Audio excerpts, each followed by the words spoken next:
I still remember the smell of sawdust and pine sap from that summer in '71.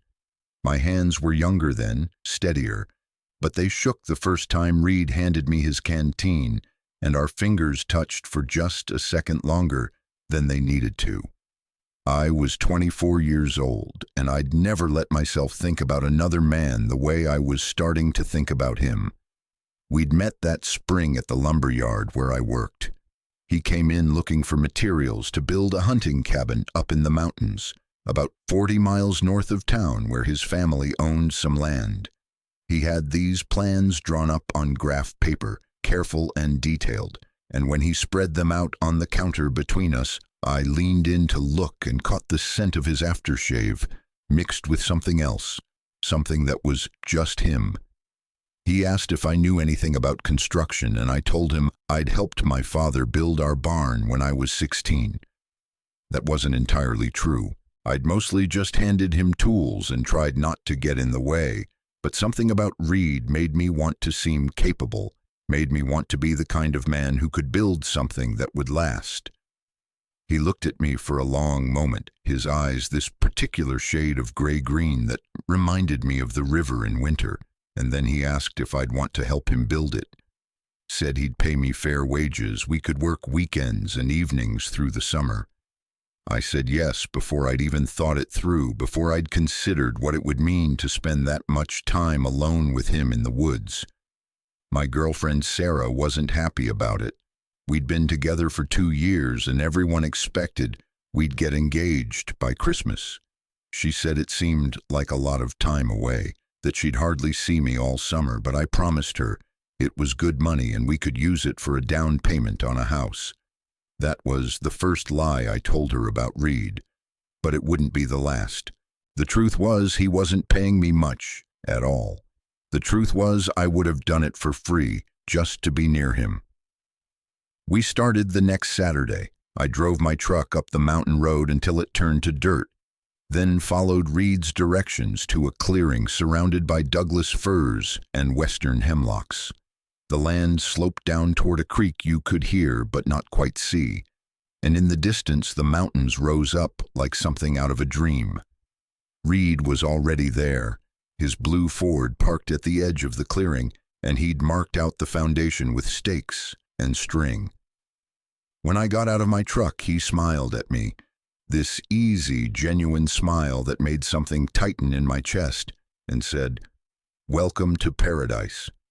We worked all day that first Saturday, digging the foundation in rocky soil that fought us for every inch.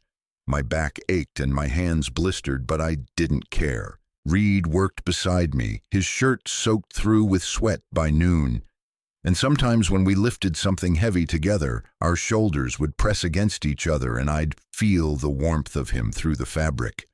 We didn't talk much that first day, just focused on the work, but there was something comfortable about the silence between us. It didn't feel empty or awkward. It felt like we'd been doing this together for years. By the third weekend, we'd poured the foundation and started framing the walls. Reed had this way of explaining things that made even complicated joints and measurements seem simple. He'd stand close behind me, guiding my hands on the saw or the level, and I'd feel his breath on the back of my neck and have to concentrate hard on not making mistakes. Sometimes I'd catch him looking at me when he thought I wasn't paying attention, and when our eyes met, he'd glance away quick, color rising in his cheeks. I started to wonder if maybe I wasn't alone in what I was feeling. I started to hope, even though hope felt dangerous. One evening in late June, we worked past sunset, determined to finish raising the main frame. The air had cooled and the mosquitoes came out in force, but we kept going by the light of 2 camping lanterns. When we finally secured the last beam and stepped back to look at what we'd built, Reed let out this whoop of triumph and grabbed me in a hug. It was just a moment, just that spontaneous joy of accomplishment, but I felt every point where our bodies touched, and when he pulled away, I was breathing hard, and it had nothing to do with the physical labor. He suggested we celebrate, pulled out a bottle of whiskey from his truck, and we sat on the edge of the foundation with our legs dangling, passing the bottle back and forth. The stars were coming out, more stars than you could ever see in town, and Reed started pointing out constellations. His voice got softer when he talked about the stars, almost reverent, and he told me his mother had taught him the names when he was a kid. She died when he was 12, and I could hear the grief still there in his voice, even after all those years. I told him about my older brother who died in Korea, how I'd been 10 years old and hadn't really understood what it meant that he wasn't coming home. We sat there in the dark trading sorrows, and the whiskey made me brave enough to ask him why he'd never married. He was 26, good-looking, had a decent job at the power company. In our town, that meant you should have a wife and probably a kid or two by now. He was quiet for a long time. So long I thought maybe I'd overstepped, asked something too personal. Then he said he'd never found the right person, said he'd dated a few girls, but it never felt the way it was supposed to feel. His voice got even quieter, and he said sometimes he thought there was something wrong with him, something broken that meant he'd never want what everyone else seemed to want so easily. My heart was pounding so hard I thought he must be able to hear it.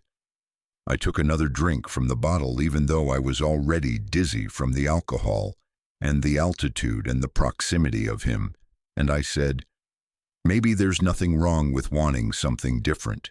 Maybe there's nothing wrong with being who you are even if it doesn't match what everyone expects. He turned to look at me then, and in the dim light from the lantern, I could see his expression, vulnerable and searching, and I knew we weren't really talking about marriage anymore. We were talking about something else entirely, something neither of us had the courage to name out loud. The moment stretched between us, full of possibility and terror, and then he looked away and took the bottle back and said we should probably call it a night. I drove home with my hands gripping the steering wheel too tight, my mind racing through everything he'd said and everything I'd almost said. When I got back to my apartment, Sarah was waiting up for me, irritated that I was so late and smelling like whiskey.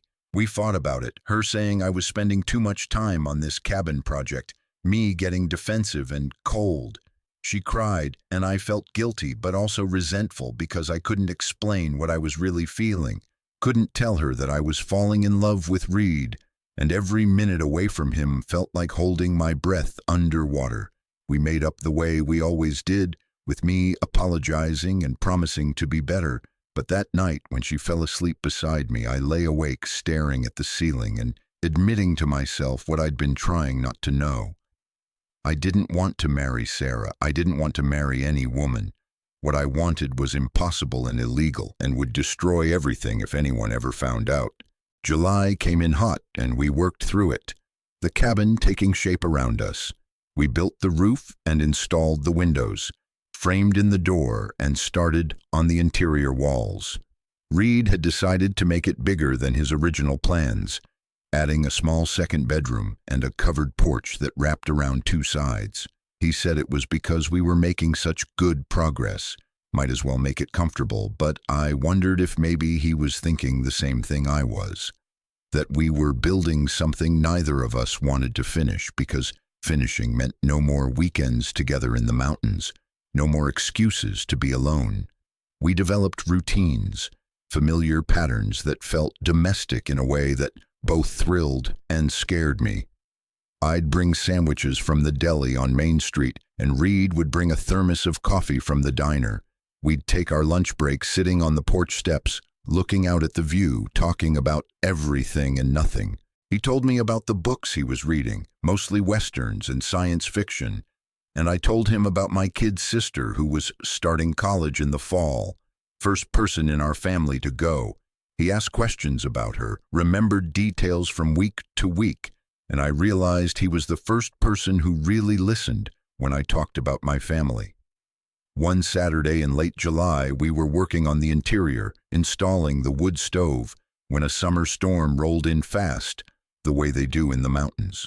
The temperature dropped 20 degrees in minutes, and the sky opened up. We ran for Reed's truck, but we were both soaked through before we made it, laughing and gasping at the cold shock of the rain. We sat in the cab with the windows fogged up, watching the storm lash the trees, and Reed turned on the radio. Some station was playing older songs, crooners from the 40s and 50s, and we listened without talking. Then this song came on. I don't even remember what it was. Something slow and romantic, and Reed said quietly that he'd never danced with anyone. Just never had the chance, he said, but he'd always wanted to. I looked at him, and he was looking straight ahead, his jaw tight, and I understood what he was really saying. He'd never danced with anyone because the person he wanted to dance with wasn't a girl. The rain hammered on the roof of the truck, and I could barely hear my own voice over my heartbeat when I said we could dance now if he wanted. He turned to look at me, and I saw fear in his eyes, but also hope, and he nodded once, quick and nervous. We got out of the truck back into the rain, and I put one hand on his waist and took his hand with my other, and we moved together in the mud and the downpour. It was clumsy and awkward, and we were both shaking from cold or fear or something else, but it was also the most honest thing I'd ever done. We didn't talk, just moved together in the rain, and when the song ended, we stood there with water streaming down our faces, and I couldn't tell if he was crying or if it was just the rain. He said my name, just my name, like a question, and I kissed him. I kissed him there in the rain beside the cabin we were building together, and he kissed me back, and for the first time in my life, I felt like I was exactly where I was supposed to be. We finished the cabin in early September, just before the weather turned. We spent the last few weekends installing the finishing touches, building furniture, stocking it with supplies. Reed bought 2 rifles and mounted them over the fireplace, bought hunting gear and fishing equipment, created the perfect alibi. To anyone who asked, this was a hunting cabin, a place for men to get away and do man things in the wilderness. No one would question 2 bachelors spending time up here together. No one would look twice at our trucks parked side by side in the clearing. We were just hunting buddies, just friends who liked the outdoors. That's what we told everyone, and that's what everyone believed, because the alternative was unthinkable. Sarah broke up with me in October. She said I'd changed, become distant and distracted, and she was right. I apologized, but I didn't fight for her, and I could see the hurt in her eyes when she realized I was relieved. Reed's father kept asking when he was going to settle down, kept trying to set him up with daughters of family friends, and Reed would go on these dates and come back to the cabin afterward and tell me about them with this hollow look in his eyes. We'd sit by the fire, and I'd hold him and promise him it would be okay, even though I didn't know if that was true. We were careful, always careful. We never touched in town, barely spoke to each other in public. At work, I was just a guy who sold him lumber that one time. If we ran into each other at the hardware store or the gas station, we'd nod like acquaintances, nothing more. But every weekend, we'd drive up to the cabin separately, timing it so we wouldn't arrive together, and once we were there, we could be ourselves. We could hold hands on the porch and kiss in front of the fire and sleep tangled together in the bed we'd built. We could pretend for those brief hours that the world was different than it was. The years went by, and the cabin became our sanctuary. We added to it slowly, built a shed for tools, cleared a better path to the creek, planted a garden that mostly failed, but we tried again each spring anyway. We carved our initials inside the closet door where no one would see them. We collected books and records and left them there, created a whole separate life that existed only in that clearing in the mountains. Our friends got married, had kids, built conventional lives, and we stayed bachelors, and everyone eventually stopped asking why. We became fixtures in town, the 2 guys who never settled down, and people probably gossiped, but they never guessed the truth. How could they? Men like us weren't supposed to exist. We had close calls over the years. Once a hunting party camped too close to our land, and we had to stay inside for a whole weekend, quiet as mice, terrified someone would come to the door. Another time, Reed's brother decided to surprise him with a visit, and we barely had time to make the cabin look appropriately masculine, hide anything that might seem suspicious. But we survived each scare and learned to be even more careful. We developed signals and backup plans, always had an explanation ready, always maintained the cover story. It was exhausting, and sometimes I'd lie awake at night, wondering how long we could keep this up, when the weight of all the lies and secrets would finally crush us. Reed would sense my spiral and pull me closer and remind me that we had this. We had each other. We had the cabin. He'd say that was more than a lot of people ever got, more than we'd ever thought we'd be allowed to have, and he was right. It was enough. It had to be enough. We're both 74 now. Reed's hair went white years ago, and my hands shake with arthritis, and we move slower than we used to. The drive up the mountain takes longer because we have to stop more often, stretch our backs, take our medications. But we still go every weekend, still climb those porch steps we built 52 years ago, still sit by the fire we've lit 1,000 times. The world has changed in ways we never imagined it could. We've watched young people on television holding hands in public, getting married, living openly in ways that would have gotten them killed when we were their age. Sometimes Reed cries when we see those news stories, tears of joy and grief mixed together, mourning all the years we lost to fear. I hold his hand and tell him we did the best we could with what we had. We survived. We built something that lasted. Last month, Reed had a health scare, spent 3 days in the hospital with his heart, and I couldn't visit him the way I wanted to. I couldn't sit by his bed and hold his hand and tell him I loved him. I had to pretend I was just an old friend checking in, had to stand in the hallway while his nephews and nieces surrounded him, had to watch them make decisions about his care while I had no legal right to say anything. When he came home, I drove him up to the cabin even though the doctors said he should rest, because he asked me to, and I've never been able to deny him anything. We sat on the porch and looked out at the mountains, and he said he was scared of dying, not of being dead, but of leaving me alone. I told him I was scared too, but that we'd had 52 years together, and that was more than I'd ever dreamed possible when I was 24 and shaking from the brush of his fingers on mine. He smiled at that same easy smile from the first day in the clearing, and said he'd do it all again exactly the same way. Every secret, every lie, every moment of fear, it was worth it for this, for us.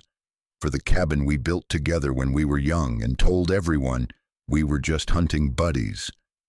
I look around at these walls we raised with our own hands, at the life we created in secret, and I think about all the other people like us over the years, all the confirmed bachelors and spinster ladies, the roommates who never married, the best friends who lived together for decades.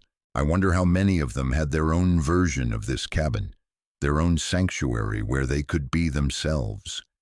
I wonder how many love stories were hidden in plain sight, disguised as something acceptable, something safe. We weren't activists or pioneers. We were just two men who loved each other and wanted to survive. But maybe survival is its own kind of bravery.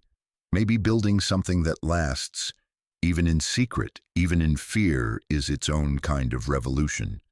The sun is setting now, painting the mountains gold and purple, and Reed reaches over to take my hand. His grip is weaker than it used to be, but it's still him, still the same man who asked me to help him build a hunting cabin in the summer of '71. I squeeze back and think about all the hands we've held in secret, all the kisses stolen behind closed doors, all the I love yous whispered where no one else could hear. This cabin holds all of it, every moment of joy and sorrow, every year we've survived together. These walls know our truth even if the world never will. And maybe that's enough. Maybe it has to be.